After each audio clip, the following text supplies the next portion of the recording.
Bien-aimés en Christ, révélation numéro 21. Et dans cette révélation, il y a une supercherie qui a été mise en place, et cela pour tromper la vigilance des esprits les plus naïfs. Et quelle est cette supercherie? Ces bien-aimés se marient et tout le monde commence à crier, mais Masolo s'est remarié et cela 1 an après. Ce qui est correct. Il s'est marié, lorsqu'on parle en termes d'années, 1 an après. Oui, c'est correct et puis c'est déplorable en même temps.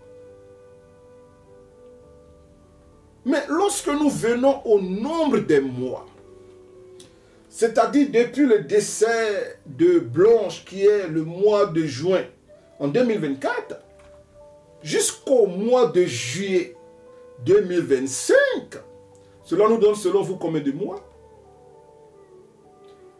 Alors, pendant qu'on était en train de se concentrer sur cette affaire de 1 an après, Masolo passait un autre message subliminal. Il s'est marié exactement 13 mois après. Voilà un peu l'occultisme dans l'église. Il s'est marié 13 mois après. Alors, révélation numéro 22. Parlons même d'1 an de veuvage. C'est vrai que la sainte parole de Dieu ne nous impose pas un temps bien précis de veuvage, mais notre conscience nous impose une période d'hommage à la personne défunte. Alors disais-je, révélation numéro 22. Pourquoi je parle ainsi? Mais parce que ce bien-aimé qui est le concerné lui-même, il aime bien l'exercice de Matthieu chapitre 23 verset 3, qui nous avertit contre l'hypocrisie des scribes et des pharisiens. Lorsque le Seigneur Jésus-Christ dit, et cela en Matthieu chapitre 23 verset 3, mais écoutez ce qu'ils vous disent, mais n'agissez pas selon les œuvres. Et pourquoi? Car ils disent, mais ne font pas. Ce sont des adeptes de faire ce que je dis, mais ne fais pas ce que je fais. Et pourquoi le dis-je? Mais voici ce bien-aimé qui est un expert en hypocrisie appelé Masolo Tunasi, qui enseigne à ses suivants, et cela pour paraître pieux, pour paraître pur, et c'est toujours son jeu.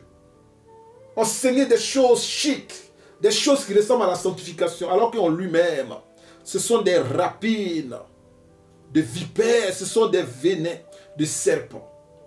Alors disais-je, il dit à ses suivants, et cela dans la vidéo témoin que j'aimerais vous présenter tout à l'heure, mais il ne faut pas se marier après 1 ou 2 mois, voire même 3 ou 6 mois de fiançailles.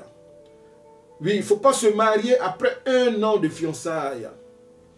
Mais il faut que cela prenne un peu de temps. Bien-aimés en Christ, vu que l'eau fraîche sort de la bouche du poisson, vidéo témoin. Dans le mariage, soit les passions de l'autre nous aident, soit les passions de l'autre nous combattent. Qu'est-ce que tu aimes vraiment? Parce que quand tu épouses quelqu'un, tu ne l'épouses pas que lui. Tu épouses aussi ses passions. Tu épouses ce qu'il aime. Alors il faut savoir. En soi, il faut poser des questions pour connaître avec qui tu te maries. C'est pourquoi ne faites pas des fiançailles d'1 mois, 2 mois. C'est pourquoi ne faites pas des fiançailles d'1 mois, 2 mois, d'1 mois, 2 mois. 6 mois, 7 mois, 1 année, 2 ans, 3 ans. 6 mois, 7 mois, 1 année, 2 ans, 3 ans.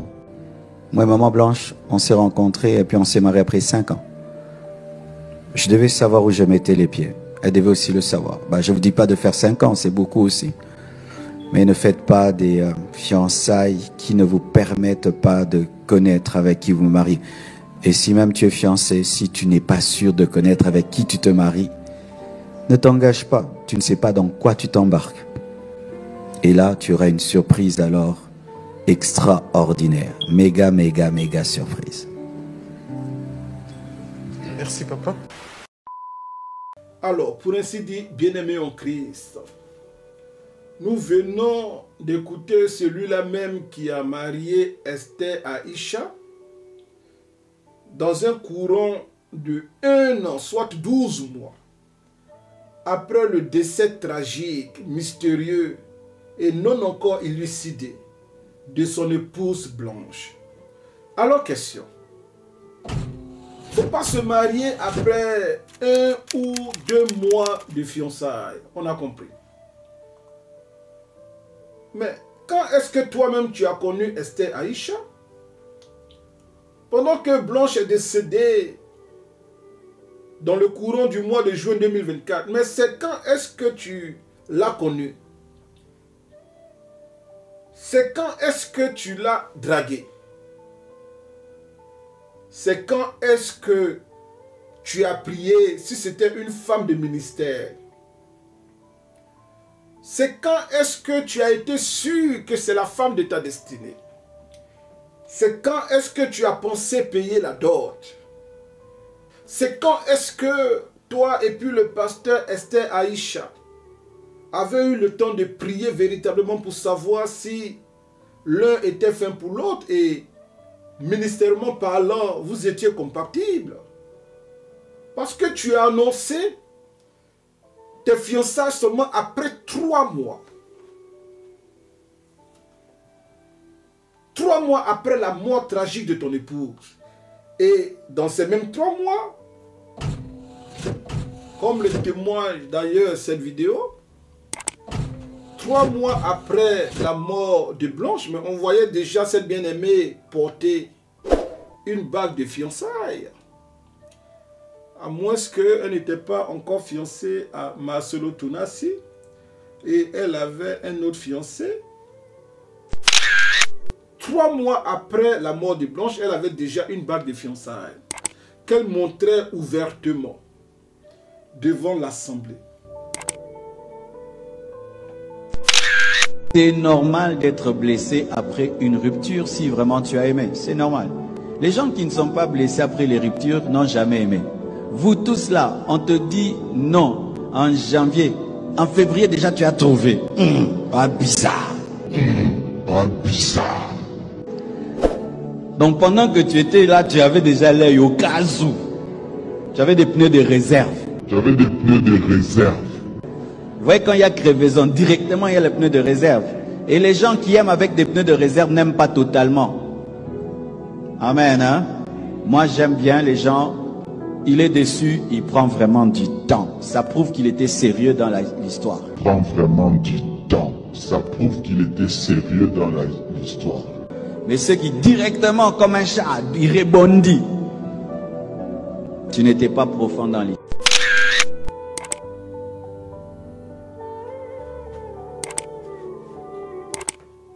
Alors je continue mon questionnement.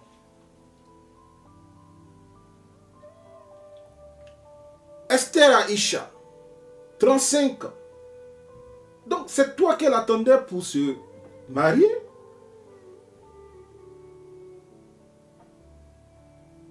Elle avait déjà eu la révélation que Blanche allait mourir.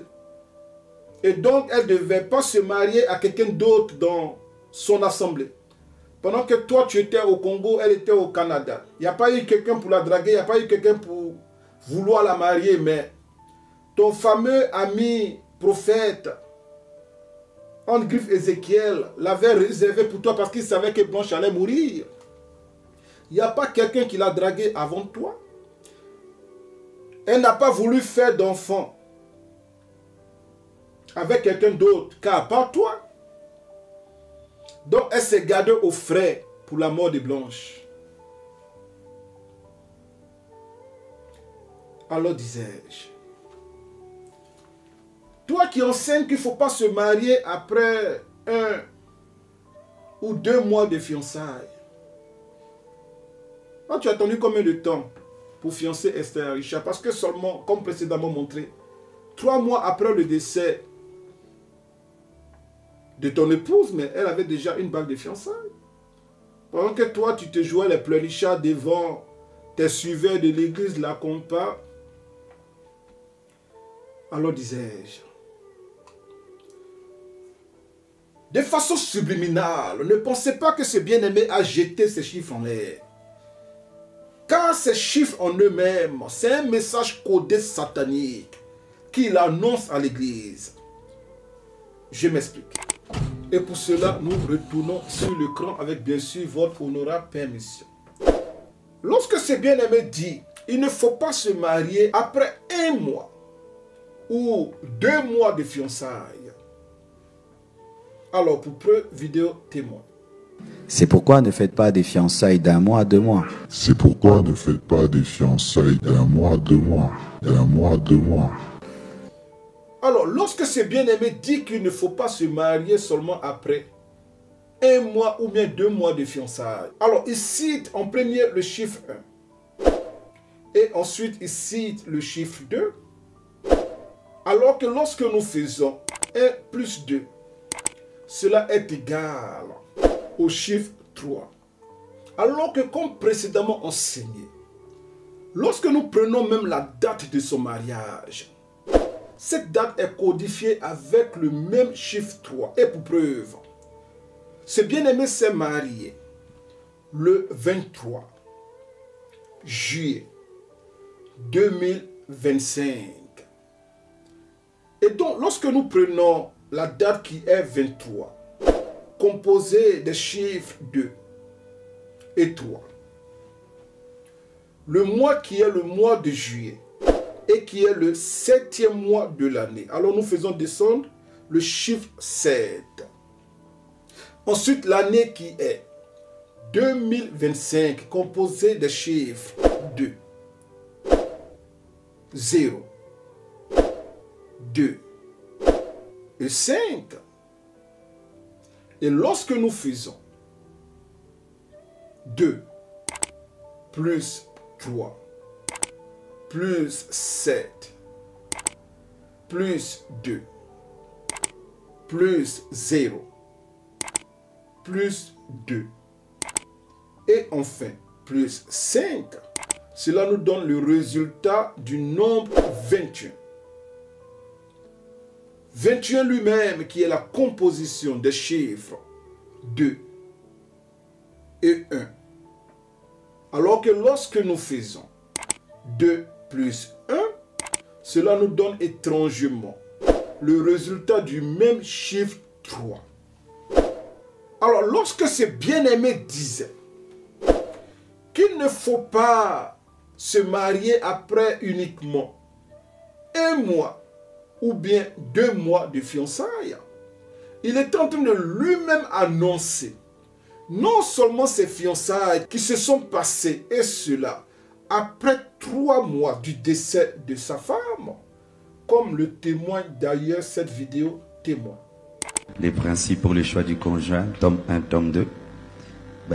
Que Dieu t'aide à te remarier, Marcelo. Alléluia. Oui, je le dis partout, j'ai pas reçu le don du célibat et je vais pas tarder dans le célibat. Et vous avez la primeur au GA d'avoir ma confirmation.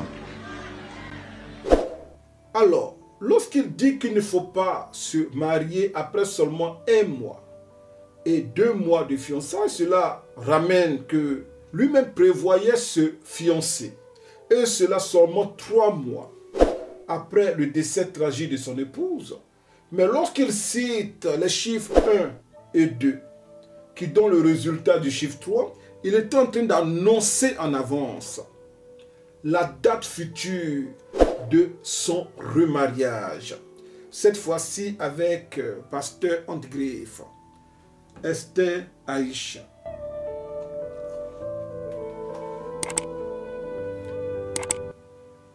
Révélation numéro 23. Toujours dans cette même vidéo, après avoir annoncé que les fiançailles ne doivent pas durer 1 mois et 2 mois qui était un message subliminal du côté, maintenant il annonce cette fois-ci de façon positive en disant que les fiançailles doivent au moins durer 6 mois. Ensuite il cite 7 mois. Ensuite il cite 1 an. Ensuite, il cite 2 ans. Et en dernier ressort, il cite 3 ans. Mais qui ne sont pas des chiffres en l'air. Alors, avant la démonstration, bien-aimé en Christ, vidéo témoin pour attester de cela. 6 mois, 7 mois, 1 année, 2 ans, 3 ans. 6 mois, 7 mois, 1 année, 2 ans, 3 ans. Alors, pour ainsi dire, bien-aimé en Christ, nous venons à peine d'assister à cette comédie.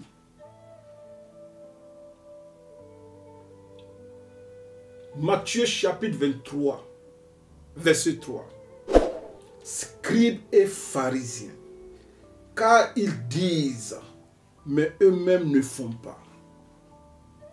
Les fiançailles doivent durer 6 mois, 7 mois, 1 an, 2 ans, 3 ans. Tu t'es marié après combien de temps toi, monsieur l'enseignant?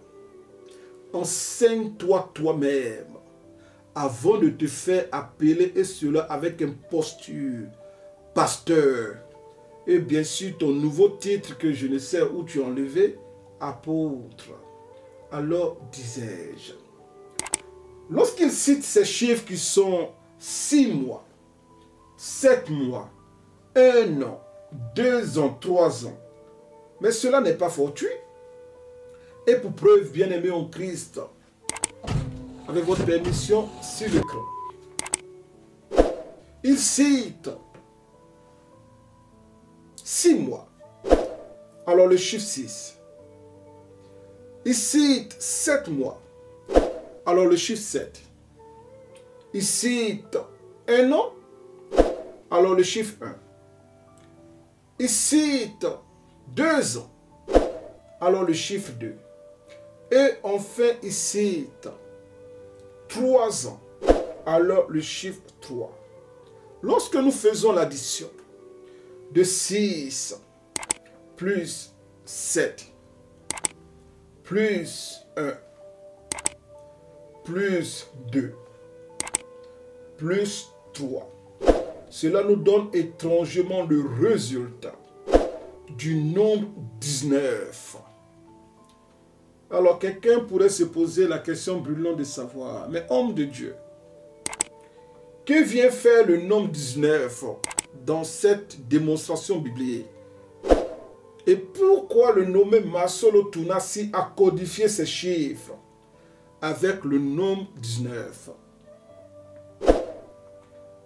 N'est-ce pas que ce bien-aimé appelé Masolo Tunasi a contracté son premier mariage et cela dans l'année 2006?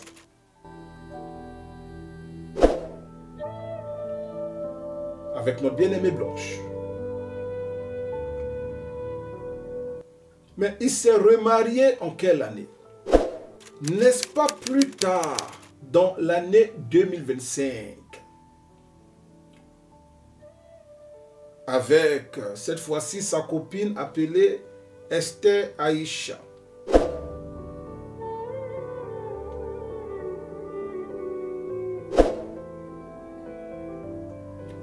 Alors, bien-aimés en Christ, selon vous, de 2006 jusqu'à 2025, soit 2006 pour son premier mariage, jusqu'à 2025 pour son deuxième mariage, cela fait combien d'années? Cela fait exactement 9 ans. Alors, quand il était assis là dans sa chaise, en commençant à citer les chiffres, il était en train d'annoncer en avant de façon subliminale son second mariage, car il savait que sa femme Blanche allait mourir bientôt. Et l'année 2025 a été choisie exprès pour respecter ce code mystique.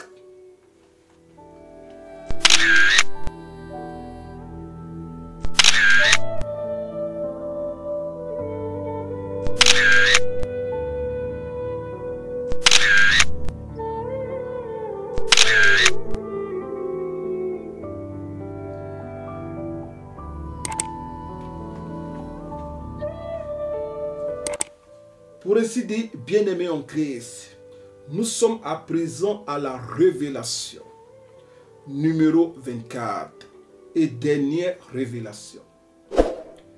Et cette révélation concerne une des acolytes de ce bien-aimé appelé Marcelo Tounassi.